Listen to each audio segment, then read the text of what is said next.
Hello and welcome to your favourite channel Braino solution. देखो बच्चों, question number 7 में ये कह रहे हैं कि तुम्हारे पास एक ट्राइंगल है जिसमें ये कह रहे हैं D is the mid point of A B. तो मैं ऐसे लिख सकती हूँ कि A D is equal to D B. ठीक, दूसरी बात ये कह रहे हैं that D E is parallel to B C. ठीक, तुमको प्रूफ क्या करना है यहाँ पर कि ये जो लाइन है ये ए सी को बाइसेक्ट कर रही है, मतलब कि A E is equal to E सी है। ठीक है, सही। तो अब देखो बच्चों, हम इसे कैसे सॉल्व करेंगे। तो देखो बच्चों, in triangle A B C, ठीक है, इस वाले ट्रायंगल में बच्चों देखो क्या है, हमें पता है that D E is parallel to B C. ये तुम्हारे पास गिवन है। ठीक है, तो अगर मैं बीपीटी लगाती हूँ, बेसिक प्रोपोर्शनैलिटी थ्योरम, तो हमें पता है कि अगर किसी ट्रायंगल में एक लाइन दूसरी लाइन के पैरेलल है तो वो दोनों को सेम रेशियो में बाइसेक्ट करती है।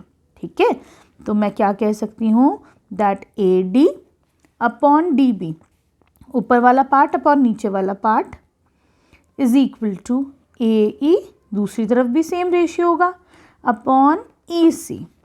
ठीक है, ये हमको पता है बच्चों ए डी डी बी के इक्वल है। ठीक है, तो ये कितना हो जाएगा, दोनों कैंसिल आउट होके 1 हो जाएगा, है कि नहीं।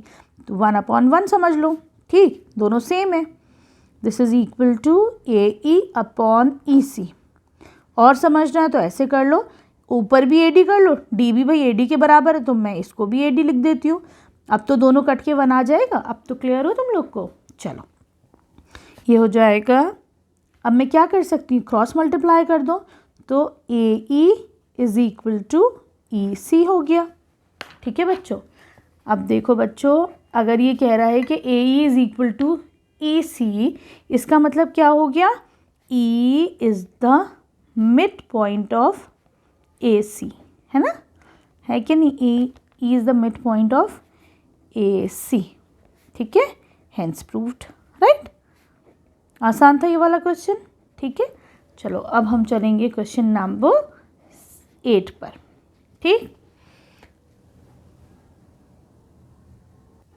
देखो बच्चों, क्वेश्चन नंबर 8 जो है वो 7 का बिल्कुल ऑपोजिट है। ठीक है, जो तुमने 7 में करा है इसका उल्टा तुम्हें 8 में करना है। यहाँ पर ये कह रहे हैं कि एक लाइन जो है वो मिड पॉइंट से, दोनों साइड्स की मिड पॉइंट से पास होती है, मतलब A D is equal to D B और A is equal to E C. तुमको प्रूव करना है कि वो लाइन पैरेलल होगी थर्ड लाइन के। ठीक है, तो देखो बच्चों, हम क्या कह सकते हैं यहाँ पर। देखो बच्चों, अगर हम बात करते हैं in triangle A B C, इस ट्रायंगल की अगर मैं बात करूं तो देखो बच्चों, ये गिवन है that A D is equal to D B, this is given. तो यहाँ से I can say that A D, इसको अगर मैं रेशियो में लिखती हूँ, इसको नीचे ले आती हूँ तो ये किसके इक्वल हो जाएगा, 1 के इक्वल, है कि नहीं। इसको तुम मानो अपनी इक्वेशन 1। ठीक है, अब तुम ये देखो बच्चों, अब दूसरी चीज़ हमारे पास क्या गिवन है, ए E is equal to E C. ठीक है, इसको अगेन मैं रेशियो के फॉर्म में लिख सकती हूँ, तो मैं कह सकती हूँ A E upon E C is equal to again 1। ये भी 1 के इक्वल है कि नहीं। इसको तुम मान लो अपना इक्वेशन 2। ठीक है, तो अब देखो बच्चों, फ्रॉम 1 एंड 2 हम क्या कह सकते हैं that A D upon D B is equal to A E upon E C, कह सकते हैं हम ये। ठीक है, अब देखो बच्चों, किसी भी अगर ट्रायंगल में इनके रेशियो बराबर होते हैं तो क्या होता है, अगर हम कन्वर्स लगाते हैं by the converse of B P T, क्या कहता है कि अगर रेशियो बराबर है तो क्या होता है, वो लाइन आपस में पैरेलल होती है। तो मैं कहूँगी that D E is parallel to B C. A D upon D B अगर ए ई अपॉन ई सी के इक्वल है, इसका मतलब वो जो लाइन है वो आपस में पैरेलल है, ये कन्वर्स होता है बीपीटी का। ठीक है, क्लियर है, आसान था। अब आ जाओ तुम इसके क्वेश्चन नंबर 9 पे। देखो बच्चों, क्वेश्चन नंबर 9 में कह रहे हैं तुम्हारे पास एक ट्रेपेजियम है ए बी सी डी। ठीक है, अगर बच्चों ट्रेपेजियम है तो I can say that A B is parallel to C D. ये मैंने गिवन में लिख लिया। ठीक, तुमको ये जो है साइड ए सी और बी डी, ये पॉइंट ओ पर इंटरसेक्ट कर रहे हैं। ठीक, तो प्रूव करना है हमें that A O upon O C AO upon OB is equal to CO upon CD। ठीक है, तुम्हें प्रूफ करना है। कैसे प्रूफ करोगे? तो बच्चों सबसे पहले ना हम कंस्ट्रक्शन कर लेते हैं थोड़ा सा। मैं कंस्ट्रक्शन करती हूँ, draw OQ parallel to AB। ठीक है, OQ मैंने AB के पैरेलल ड्रॉ कर ली। ठीक है, अब देखो बच्चों, अगर OQ मैंने AB के पैरेलल करी है तो AB CD के पैरेलल है, इसका मतलब OQ तुम्हारी CD के भी पैरेलल हुआ। हुआ कि नहीं हुआ? ठीक, चलो अब हम अपना प्रूफ स्टार्ट करते हैं। अगर मैं बच्चों ये ऊपर वाला ट्राइंगल लेती हूँ, कौन सा वाला? इन ट्राइंगल ABD, ठीक, यहाँ पर OQ is parallel to AB। ठीक है, ये अभी हमने कंस्ट्रक्ट करा है ना, तो हम कह सकते हैं दैट DO अपॉन OB है is equal to DQ upon QA। ठीक है, बाय BPT हम क्या कह सकते हैं? DO upon OB is equal to DQ upon QA। ठीक है, इसको तुम मान लो अपनी इक्वेशन 1। ठीक, सही। चलो अब देखो दूसरी बात, अगर मैं अब ट्राइंगल ADC की बात करती हूँ, इन ट्राइंगल ADC, ठीक, यहाँ पर देखो बच्चों क्या है, अगेन यहाँ पर जो है OQ is parallel to DC है, OQ DC के पैरेलल है। ठीक है, तो हम कह सकते हैं that AQ upon QD is equal to OA upon OC। कह सकते हैं कि नहीं कह सकते हैं? है ना? ऐसा कर लेते हैं अब हम इसको, AO अपॉन OC है ना, तो मैं इसको उल्टा कर लेती हूँ। ठीक है, मैं इसको क्या लिख सकती हूँ बच्चों? मैं इसको लिखती हूँ, मैं ऐसा क्यों कर रही हूँ? क्योंकि देखो यहाँ पे बच्चों DQ ऊपर है और QA नीचे है ना, इस वजह से कर रही हूँ मैं। AQ ऊपर है, QD नीचे है ना, मैं इसको उल्टा कर लेती हूँ। अगर मैं उल्टा करती हूँ बच्चों तो ये क्या हो जाएगा? QD ऊपर ले लो, QD को DQ भी लिख सकते हैं। ठीक है, और नीचे कर लो AQ, AQ का मतलब QA भी हो सकता है कि नहीं? मैंने इसका रिवर्स कर लिया। ये किसके इक्वल हो जाएगा? OC अपॉन OA के। ठीक है, इसको तुम ले लो सेकेंड इक्वेशन। ठीक, सही है। अब देखो बच्चों, फ्रॉम 1 and 2, ऊपर और नीचे देखो, DQ अपॉन QA है, DQ अपॉन QA है, दोनों चीज़ें।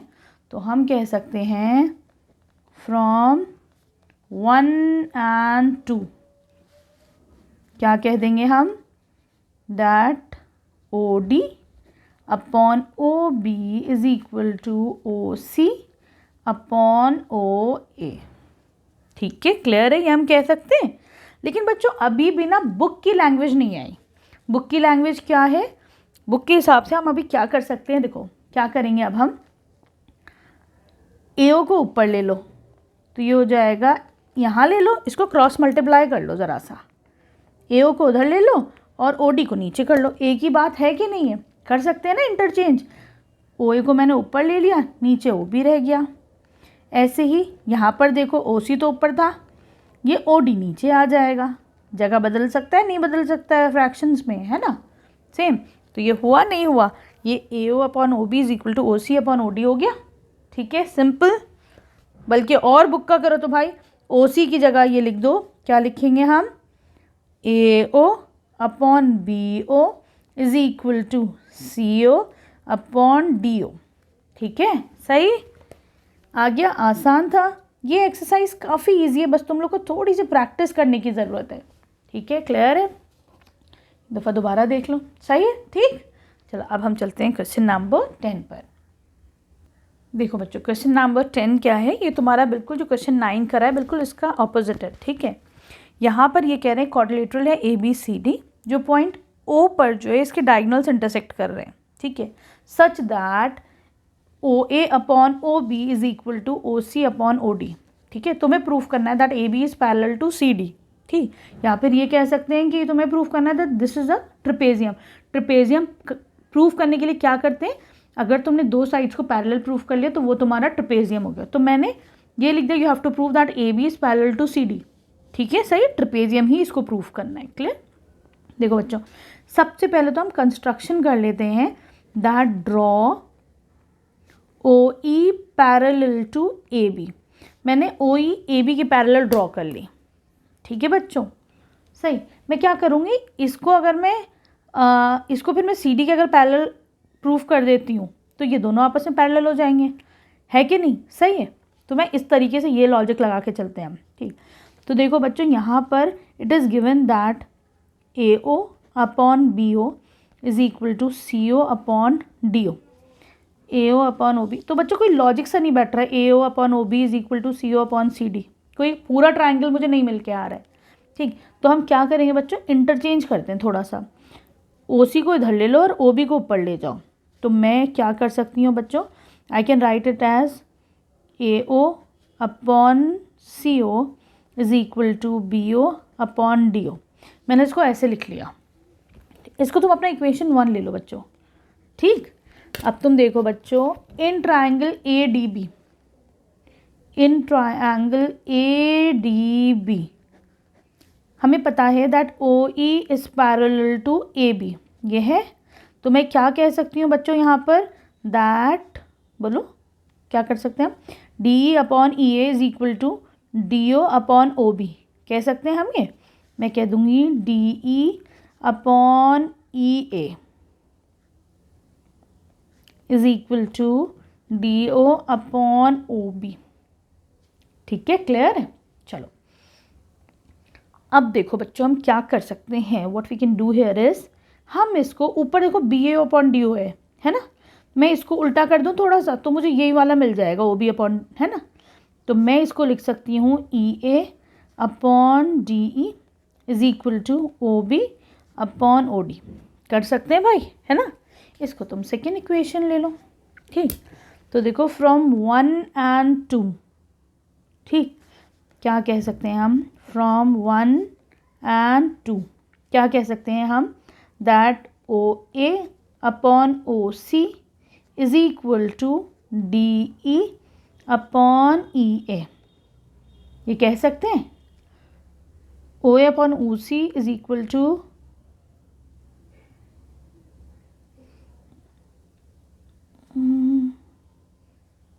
सॉरी ई ए ऊपर आएगा ना, sorry E A upon D E, ठीक है, ये हो जाएगा बच्चों, ठीक। अब देखो बच्चों, A O upon O C is equal to E A upon E D.